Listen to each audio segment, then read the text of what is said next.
Thanks everyone to our press conference for our Europa League game against Real Sociedad tomorrow night. We have Ruben Amorim and Patrick Dorgu. Please identify who your question is for. Let's start with Simon. Hi, Ruben. In terms of the squad tomorrow, we noticed Lenny Yoro wasn't out there, so I'm guessing he's out. How's things looking? Mason Mount too soon? Mason Mount is too soon.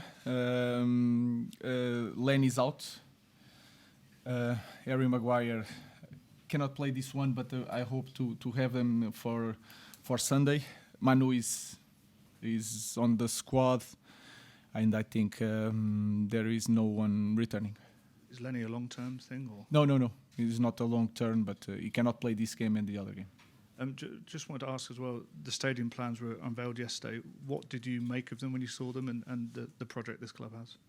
It's an amazing stadium, like should be. But it's in the future, 5 years from now. So we have to focus on the present, and I'm really excited to win things in Old Trafford. That is our focus.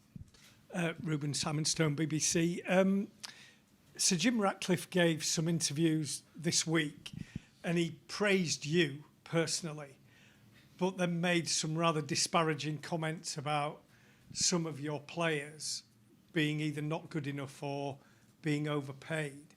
First of all, what's your reaction to what he said? And secondly, how do you go about dealing with that when there's such big comments to the players in the dressing room? I think if we being not honest, in this moment, everybody, me, all the players, we are underperforming this season. So we can always change that. So I include myself in that part of underperforming.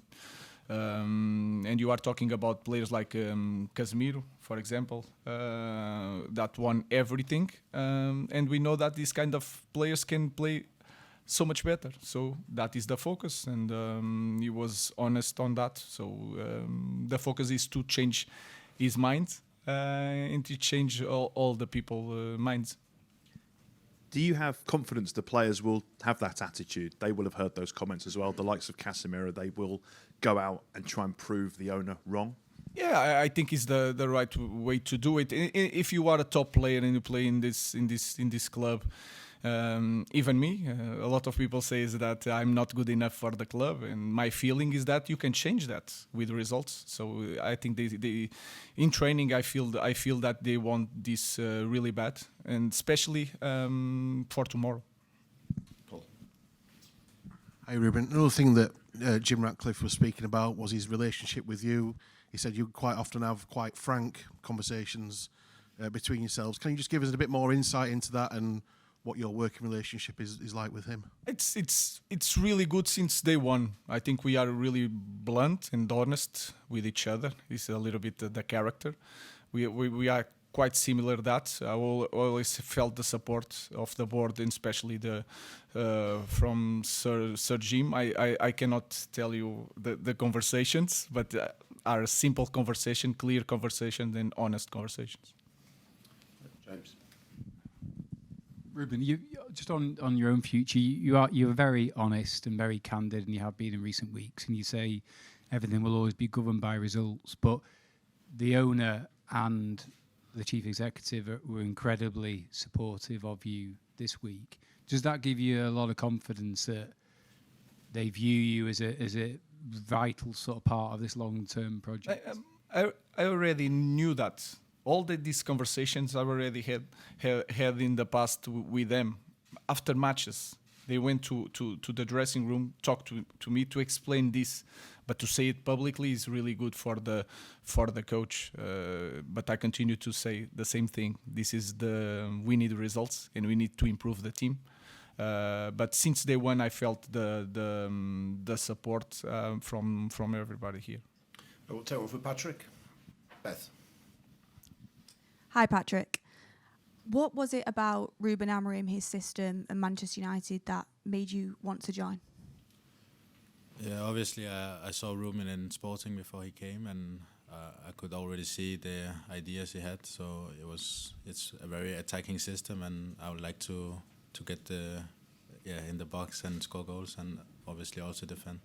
On your first game, you played on the right side for Manchester United. You've played on the right, you've played on the left.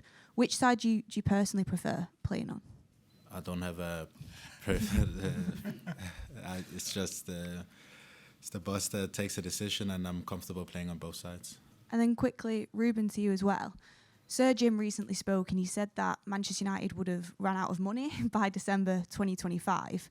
Based on results this year, clearly there's investment needed in the squad. Are you confident, with other top teams probably going to spend over 100 million, Arsenal have got them plans this summer, that you'll have the money to invest in your team to compete at the highest level? We have a clear plan to address next season. Of course, we have Europa League also, and you can reach Champions League. We never know. It's far from this moment, but you never know. It can change the preparation for next season. So we have a plan. We know what to do. We know that we are in the difficult moment, but the most important thing again is to have a plan and to know what to do and what kind of players you need to bring. Does it still involve potentially selling key players to get that money in? We'll see. In this moment, we just focus, especially in this competition, that can change everything. So let's focus on the game tomorrow. Chris. Patrick, please. Patrick, how have you found settling into English football, and how frustrating was it to get that red card against Ipswich and the 3-match ban that followed? It was obviously not nice to get the red card, but it's part of football, and I just need to learn from this and improve my game. And I've settled well into Manchester. The trainings are good, and I'm getting going well with the team. All right. Another one for Patrick, if I may. Wing-back role seems very important in Ruben's system. What kind of thing has he been saying to you once you've been in the team that he wants from you? Yeah, he's talking about obviously the connection with the other players, the midfielders, the 10s. Is more of the connection and a lot of deep runs and movement. Dave.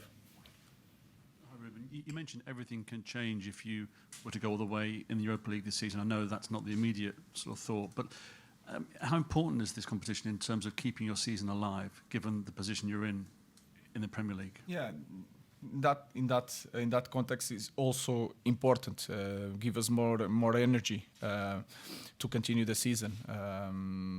We know that it's not going to change a lot the idea for the next season, but give us more energy to finish the season in a different way. So tomorrow again is going to be a really important game for us. Samuel. Hi, Ruben. Just going back on the comments that Jim Ratcliffe made about some of the players, did any of those players come to you and complain about it at all? No, nothing. I didn't felt nothing. I really enjoyed the training today, so we are ready to face the game. Thank you. Okay. Any more? Okay, we'll leave it there. Thank you. Thank you, guys.